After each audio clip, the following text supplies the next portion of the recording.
So now that Ranking of Kings is finally over, I wanted to take some time to reflect on it and talk about what I think is probably going to be one of the more memorable series for me. Something that honestly came out of nowhere and shocked me with its sheer quality and storytelling. So in this video I'm going to dive into a lot, ranging from the art, animation, to the characters, to the story, and even some slight things that I probably would have changed about this anime if I could. But needless to say, if you haven't watched Ranking of Kings yet, I definitely recommend it. Produced by You Wit Studio, Ranking of Kings is essentially about the journey of a boy named Bojji through all the trials and tribulations that he has had to deal with since birth, whether that was being deaf, being short, or not having the powers that he should have inherited. So this video is going to have some spoilers because I can't really get into what I want to talk about without getting into the details of the story and what unfolds towards the end. But I'll start off with something a little lighter, the art and animation. So the source of this anime is a webcomic, and if you guys didn't know already, webcomics are not usually known to have the best art compared to manga. A clear example of this is One Punch Man, probably the starkest difference between two mediums if you look at the webcomic versus the manga or even the anime. But regardless, art in an anime should generally reflect the style of the source. And even if you don't like the art style, instead of saying it's bad, maybe simply try to understand that it may not be for you. I'm not an expert when it comes to identifying good art, but I have watched enough anime to understand the difference between bad art and simply different art. The art style is definitely a little bit more cartoonish and childlike, but that does mirror the atmosphere of the show and the story that the author is trying to tell from the lens of Bojji. Despite how people feel about the art, you really can't knock the animation though. Wit Studio did an amazing job. Their animation was probably made easier by the fact that the art is a little bit more cartoony and freeform. The camera panning during fights was honestly refreshing to see. It's not something that a lot of anime do because it's honestly difficult to pull off, but Ranking of Kings was able to do it. So let's talk about Bojji. Bojji's path was honestly really inspiring, and I think there's a lot of things you can take away from it. So I know it's kind of the Naruto route, son of a very famous person, but not seen as legitimate amongst the village or kingdom in this case. One of the biggest things I respected about him was that he didn't let any of the hurt and insults thrown his way turn his heart cold. Although people make fun of him and he struggles to communicate his feelings to people, he didn't bottle it up. We often saw him cry. It's nice to see characters who are able to feel emotions and let it out in a productive way. Not only that, but he's able to adapt to all the handicaps that he's born with and become strong in whatever way that he can. What he lacked in strength, he made up for with speed and reflexes, and that's the way he chose to fight. And I think it was very in line with his moral system of not wanting to hurt people. I guess also similar to Naruto, he made a lot of friends along the way, and he ended up changing people's minds about his legitimacy as a potential king candidate. So let's talk about the story a little bit. We got a lot of fantasy series that deal with kings and kingdoms. This one reminded me of more old school fairy tale-esque stories. In interviews prior, the author of the webcomic has stated that he's taken inspiration from fairy tales, both European and Japanese, so obviously a lot of what's packed in this story is intentional. While I was watching the show, I was reminded of a lot of old stories and shows / movies that I used to watch from Disney, some of them being Hercules and Snow White. You got references like the Prodigal Son and the Magic Mirror, respectively, and I don't know, it just made the experience hit more. So now let's get into the meat of what I wanted to talk about, and that's what I probably would have changed about this story. I would say Ranking of Kings was mostly 10 out of 10. I didn't really find too many flaws with it, but the plot of the story and conflict itself can be confusing at times, I'll admit it. It doesn't let you accurately predict what's going to happen, but that isn't the problem. Oftentimes in an anime or a mystery anime, the viewer can figure out what's going on behind the scenes, even if characters in the show can't. So with this show putting us on the same playing field as these characters in the unknown makes it a little bit more immersive and more invested in the mystery. So with the last two episodes, this was a lot of people's gripes and concerns.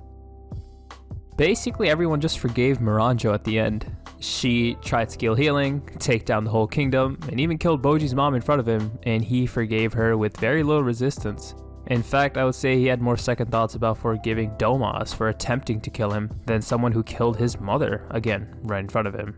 Now, I know this was very controversial for a lot of people, wondering how someone who committed so many crimes can be forgiven so quickly and so easily without so much as any sort of resent.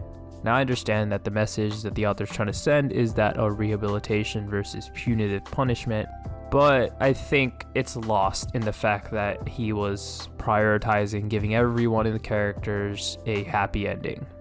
And this is something that he stated as well in an interview where he basically said that he's a wholehearted person and would like everyone to have a happy ending in his story. Although he did say that he didn't want to give the bad guys a happy ending, but it seems like the bad guys in this show did get a happy ending, so I don't know how you square that circle, but it does show that this is just what the author has in mind for the direction that he wants to take to the story, and honestly, that's not something we can really do anything about.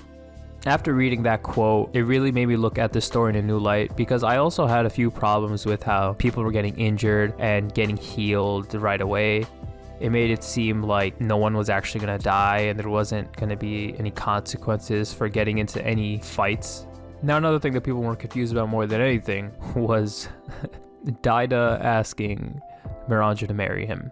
So that I thought was a little bit weird. Not because you have a young guy marrying a somewhat older woman, because I guess if this is taking place in what's equivalent to medieval times, then there were a lot of young kings who married older women, so that's not the worst part of this, in my opinion. But the fact that this essentially came out of nowhere and was only hinted at, I guess, in the episode that it was revealed in, just kind of threw me for a loop. Daida saying Miranjo helped him so much when he was in the darkness was a little bit confusing to me because, bro, she's the one that put you there in the first place. She used you in order to get Bose back. Didn't really care what happened to you. You could have easily died when she made Bose take over your body. She tried to kill your mom multiple times. I don't know, man. It's a little weird. I just felt like they could have left that out. And that's not on the anime. That's probably something that was in the source. And it's very easy to blame anime for a lot of our concerns because that's what we see. If anything, you gotta kind of look at the author and question his choices there. So going back to the fact that essentially Miranjo was redeemed without having to really do anything, I have to hope that she's going to have an important role in the later part of the story whenever a season 2 comes out. Otherwise, I think this was just a bad move. She was captured by the demon after breaking her promise and pretty much saved right away. I don't know. I don't think she should have died or she needed to die. I wish they would have made her suffering, or I guess the interval between her being forgiven and redeemed, a little bit more interesting.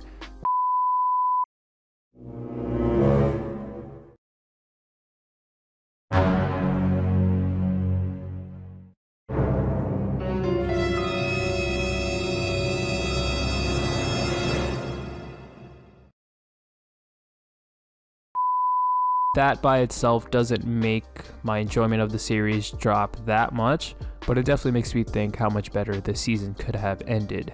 So like I was saying before, it's very clear that the author is trying to convey a message of rehabilitation versus punitive punishment. There's a lot of characters in this show that have done terrible things. You got Daida ordering Bojji's death. You got Miranjo obviously killing Bojji's mom, as well as all the deaths in the kingdom. So there's not a lot of people that are exempt in this show. But regardless, the author is trying to show that these are morally gray characters that might have good intentions, but their actions don't necessarily show it all the time. Sometimes people are caught between two warring factions and have to take a side. These are the politics that Ranking of Kings is entrenched with. I was gonna make a whole segment about Kage, and I really do like Kage's character, but I honestly feel like he was put to the side for, I would say, the second half of this story. I don't want to harp on that too much because I really feel like he's going to have a more important role later in the story. I feel like this first season was mainly to solidify our connection with the main character, and that's Bojji. I really liked how much characterization we got for a lot of the side characters. Honestly, some of my favorite characters were honestly Dorish and Healing. So hopefully that little panel we got at the end of the episode ends up meaning a little bit more. But that's the thing about this show. It didn't really feel like there were any characters that were useless. Everyone had a part to play in the climax of this show. Whether it was the Big Four, or whether it was even just the King's Guard that came with the Despa from the underworld. So for season 2, I hope we get more about Kage. Now that he's on a journey with Bojji, hopefully they can visit wherever the Shadow Clan is, if there's any left. I'm sure we're going to get more about the ranking of Kings committee, how that all works, the relation to the gods. Who knows, maybe the gods are even going to be the antagonists for season 2.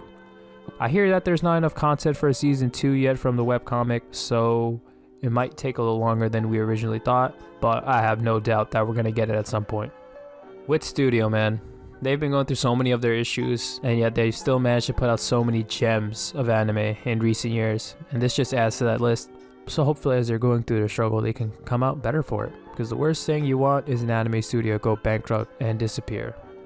Before the final 2 episodes, I was going to give this show a solid 10 out of 10, but afterwards I do have to drop it down to like a 9 out of 10.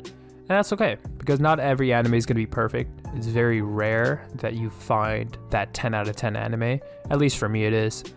But regardless, this is an anime that I wasn't expecting, but it was definitely one that I'm going to appreciate for a long time to come. So if you guys enjoyed the video, be sure to leave a like. Let me know what you guys thought about ranking of kings down in the comments.